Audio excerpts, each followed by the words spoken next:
my thought on it, and it's probably not like super popular, is like people will play within the realm of like integrity that is the sandbox that they're given at the job that they're at within a certain stretch. I'll be honest, I still don't fully believe you, but hey, we'll take your word for it. That's some royalty-free shit, people. That's what we do. Beyond Quota. Yeah, all right. Well, welcome to the Beyond Quota podcast. I'm Ben Gould. I work at Scratchpad for Puyan. Puyan had an emergency, can't attend today.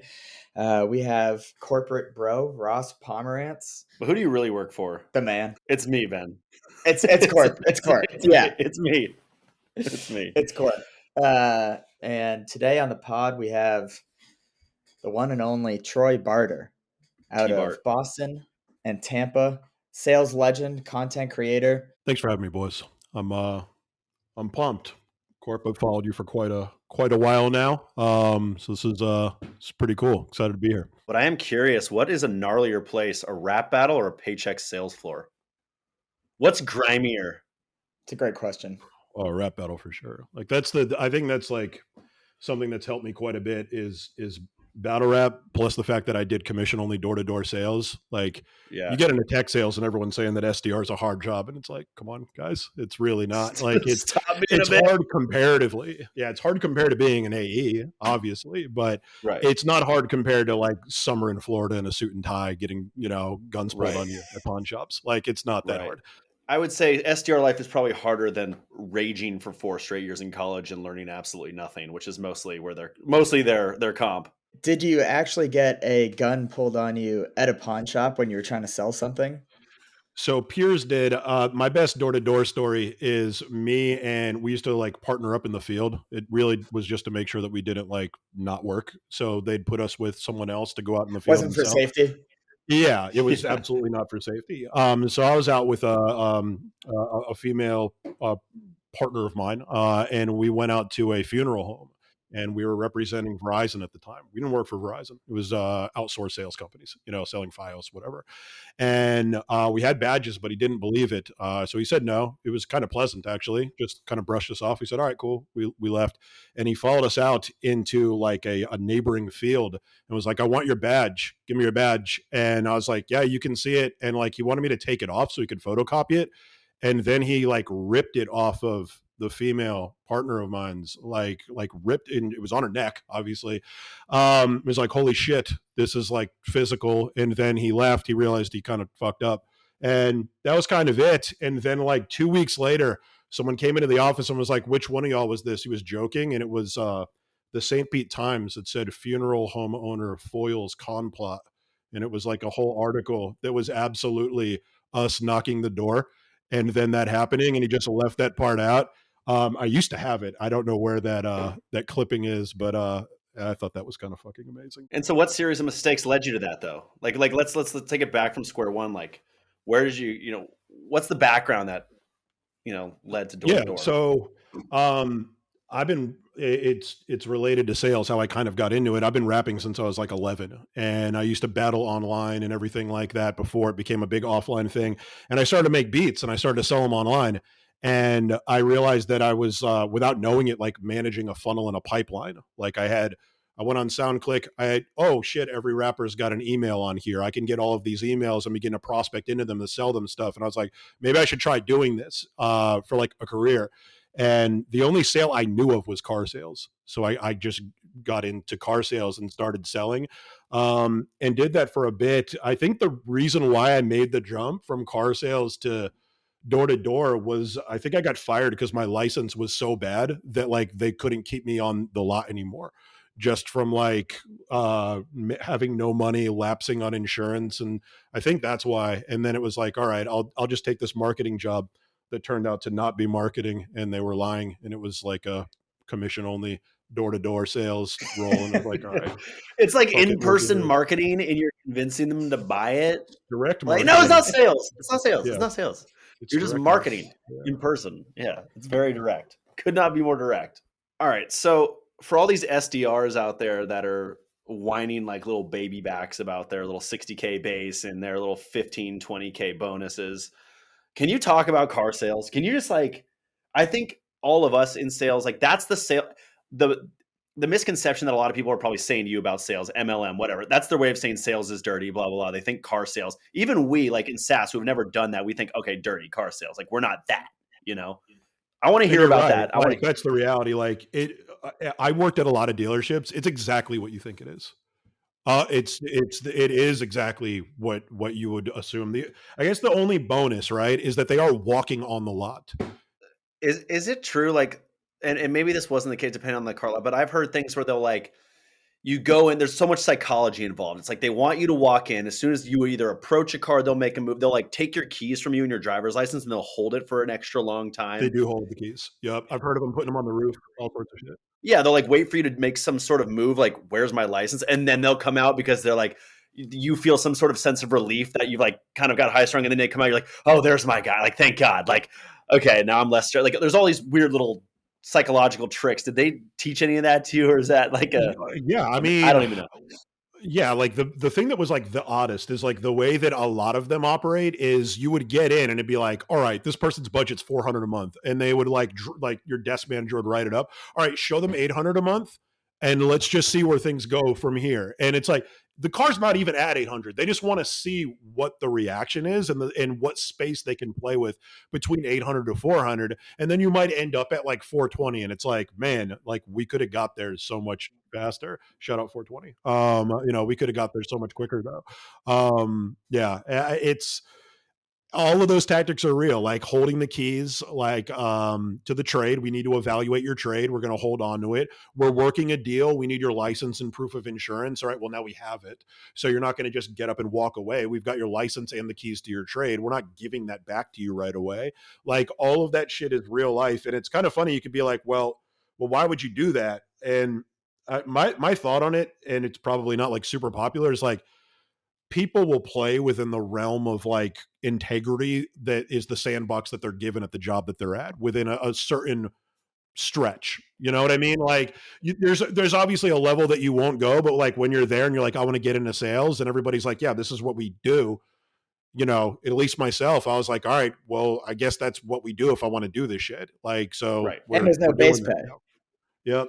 Yeah. There's also no base pay, by the way. So I fucking have to. I have no money. Yeah. I'm going to sell 2 cars, and then the third sale is going to be, convincing, the cable company that I need the internet. I pulled my pants down, spread my cheeks, and let them have their way. And I walked away with my car about 4 days later. And I love it. Frankly, I have a limp, but I love my car. And now it takes me from A to B. So I did what I had to do. It wasn't pretty. It was that or wait like 4 months. Sounds like a Tesla. I'm guessing it would be my. No, it was a RAV4, my man. It was a RAV4. RAV4. Yes, thanks. Yeah. No, I know. Okay, but here's the thing. I'm making RAV4s cool. All right, there's the thing. Cool. The new one's aggressive. All right, it's aggressive. Ben, did you have a question? Because you were looking hungry over there, or confused. No, I was. Your screen was frozen for a second. Now I'm in my head. I'm just like, oh, Josh is going to be like, oh, look at the videos on the thing. So hopefully, Josh is our editor, and he likes to whine. Yeah, he's just a big whiner. Look, there's a shadow over here. We can't green screen him out. Fucking figure it out. Fix it in post. You went from a director position to an SDR position. Director, you were a senior director at one point. And so then you decided, okay, I want to get into SaaS. I want to get into tech. So how old were you when this happened? And what was that transition like when you started working in the SDR? I was 29. Pit? And I do tell people, like, if you want to get into SaaS sales, there's a high chance that you're going to have to come in entry level, or you're going to wait a long time, and you're going to have to hope to get lucky and really game your resume of, I technically did an online demo because I sent an email to somebody with some pictures in it or something like that. Like, it's not reality though. So for me, it was easy. Outside of the title, I was making more as an SDR because it was 100% commission. So even though I had an org of 60 people, like, these companies reserve the right to really jack up your pay all the time. Like, picture a startup, but like the smallest startup, even though they have all of these reps. So for me, it was really easy. I came in and I started making more money right away. But I always tell people, like, yeah, you may take a step back. Luckily, with the SDR role nowadays, it's not even really a step back for a lot of them. Like you said, like 60K base, and you're making good money right off the bat. it's worth doing. But it is tough for some of them. But yeah, I absolutely recommend that, if you want to get into it, and if you're making 100 now and you can't figure out a way to make 200, you may need to make 80 for a year or a year and a half.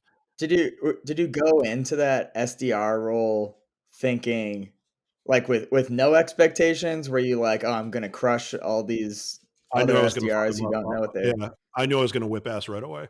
They showed me the script, and it was like Slumdog Millionaire. Like, how like they ask him the questions, or they give him a question. And he's like, "Oh, my life experience happens to be exactly this, so I know exactly the answer to this." It was very similar. Like they didn't even know Fleetmatic's like what they had with their script. So like at the end, it's like, when would be the best time to take a look at this? Would later today or tomorrow work? I'm like, this is the option close. This is the exact same shit that we did in car sales, except it was for payments. Like there is no option for no. It's the options I'm giving you. So I knew exactly how to deliver it like off the bat without any training, which was good news because they didn't provide any. You did a couple of role plays for half a day and you were out there on the phone. And I just knew. They said a couple of things. They said that they close at a 50% closing percentage, which I thought was crazy.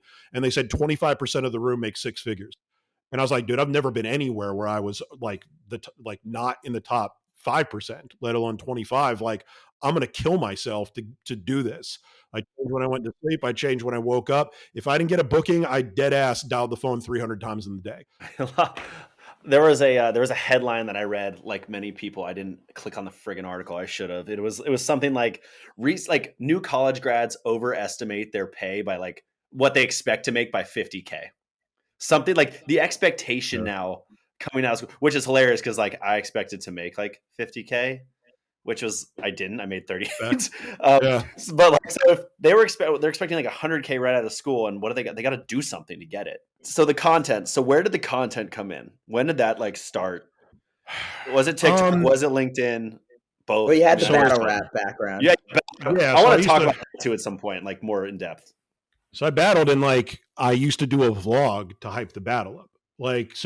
And I had a built-in audience from, it's kind of a long story, but people used to talk about the battles on this website called rapmusic.com, where I happen to be like an internet battler, which is like kind of an embarrassing thing. Like I only battled on the internet, not in person. Like that's not as cool as doing it in person. But now all of these people that are legit are on this website talking about it in the message boards. So I had like a built-in audience of like, these people already know me, and now I'm actually doing this legit stuff. So I would post a YouTube, like just vlog hyping the battle up. And it was all just humor based, just like, it's WWE, it's cutting a promo, but you're adding humor to it and everything. And it was something where I realized like, man, I know a decent amount of sales from my experience. Like, and I do a pretty good job of motivating people and get them to adopt something. Like I do a good job of selling somebody on the idea. And it was like, let's give this a shot and really start to run with it. I left a place. I got lucky with Fleetmatics being acquired for $2.4 billion. I had equity. I went to PandaDoc. PandaDoc got, not acquired, but they became a $1 billion valuation. I had equity there as well. And it's like, all right, I can kind of just go ham and start doing this. And if I don't get hired somewhere, it actually doesn't matter for a while. And I had no earthly idea how to make money off of it. I was just like, let's just do it and we'll figure it out as we go, kind of clumsily. We'll start a consulting company, even though we don't know what that even means. And then we'll just run with it and figure it out as we go.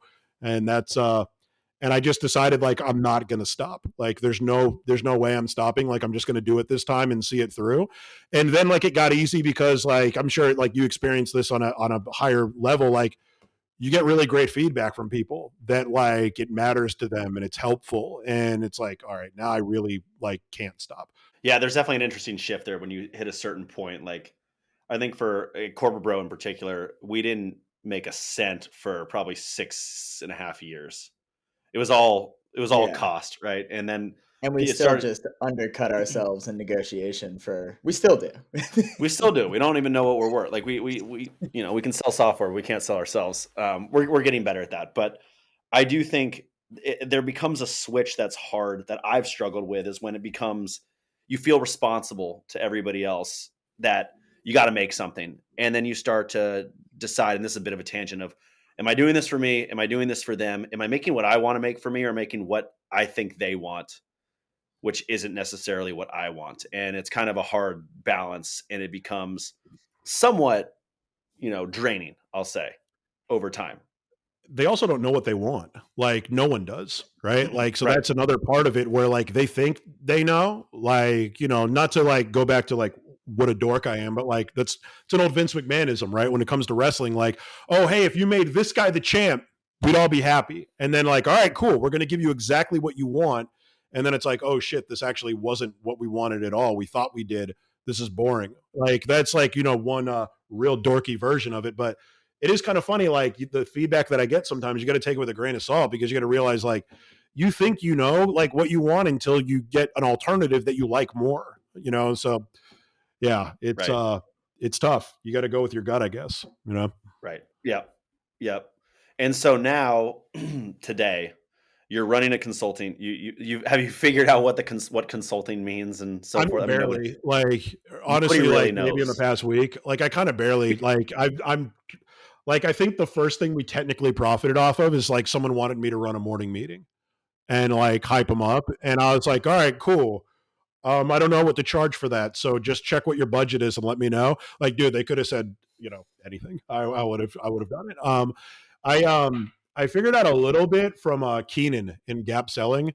Like he saw some of my content and hit me up and was like, candidly kind of whipping my ass that I still have another job outside of like the consulting job, and was like, why aren't you all in on this? And like, he was kind of right. But like he made me realize like, oh shit, like I don't have to like consult Google at a high level of their go to market. Like I can just train sales teams. I want to touch briefly on the rap battle stuff, and then we'll do kind of our final questions, which are, I think I moved from really small town Massachusetts, like no traffic lights in my hometown, to Tampa. And like, it was like a culture shock. And I was like, oh, this is kind of cool. Like, I like this. Let me just try it out and just write stuff in a journal, and that's kind of all I did for like probably the first 6 or 7 years. And then I was like, all right, let's try to like record it and get a microphone and everything like that. And then from there, it started to pan out a little bit online. And I just, it's kind of parallel to what I'm doing now, where it's like, now I want like everyone to know that I can do this. I don't just want a few people to know. Like I want everyone to know. And that's what led me to like doing it outside of doing it online, which I was probably mid 20s. I had a really horrible experience before that. I've actually never talked about it really, where I dissed somebody, where like it's a lot easier, Corp and Ben, when you record something. If you fuck up, like you can just change it. Like it's no problem, right? When you're face to face with someone, it's much tougher. So I dissed somebody. His name is Crazy. He actually, when the Bucks won the Super Bowl the first time, like he did the anthem. So I was in there when they won and they did the trophy thing and they played the anthem on the radio and everything. And we had a song with like a mentor of mine, and we dissed him. And I thought nothing of it. It was like, all right, cool. Like it's just like a diss track thing. We dissed a shitload of people. Like, and he heard it and then was like, you need to come to the radio station and battle me live. And I showed up and his jaw was wired shut like Kanye West, so he couldn't, but he brought a song. So he like brought something prepared and I had nothing. And I choked horribly live on the radio when I was, I think 19, maybe 19 or 20. Oh, shit. And I was like, all right, I'm never doing this ever again. This is incredibly embarrassing. Not to mention, I told everybody on the internet about it, so it was also online. It was really bad. And it took years, and then I went and watched, and it's kind of the benefit of seeing people do a bad job that you think that you can do better. I think like comedy is similar. If you go to enough open mic nights and you see people absolutely fail, you're like, well, shit, I'm at least as good as that failure. Like, so I can give it a shot and it's okay. And that's what I did. And I just worked harder at not messing up, and it panned out well. Only choked once. Funny enough, I choked and lost to somebody who's now an IT guy at Vidyard. It's the only battle I ever lost. Kind of crazy that we You know what happened to that guy? He's fucking working in IT at Vidyard. Unbelievable. Think about Unbelievable. that. Not even a Think about that. Think about that. Not even in sales. Soft. That is unreal. You get one pump up song. You got the biggest deal of your life coming up. You get one. So I game planned for this. So I already knew that was coming. Make them say, Master P and the No Limit All Stars. It's not even remotely close. Master that was the P. song we used to play when a deal came in on our software at Fleetmatics, and that was nice. That's the one. I love Nice. that. The one for sure. I was in an AAU tournament once, and the team after us was P. Miller All Stars with Lil Romeo and DeMar. I was gonna say, had to be Romeo just there. Romeo just Thanks, Dad. And they came out to that. Yeah, he was actually really good. He was actually really played good. for USC. He was really good. Yeah. All right. Flip side of that, lost a deal. You're feeling down. No commission this month. What's your sad song? Was it Lionel Richie? Hello, is it me you're looking for? That's sad enough, right? We'll play that one. We'll play that one. Yeah. Hello, is it me? That's a great one. Where can people find you? Yeah. Plug yourself. Shameless promotion. Yeah. Where do people connect with you? Yeah. Find you? The best place is TikTok. It's just Troy Barter Sales. LinkedIn is, my name, Troy Barter. I connect with everybody. If you send me a connection request, I connect. But LinkedIn is really just like the top TikTok that I had. I'm just regurgitating TikToks on there now. Yeah. So you're going to get more content if you follow me on TikTok than LinkedIn. But yeah, either one. And if I guess the benefit of LinkedIn is TikTok's DMs really suck. So if you DM me with a specific question, I'm answering. I'm answering every time. Well, Troy, great to have you on Beyond Quota. Till next time. Appreciate you, sir. Beyond Quota.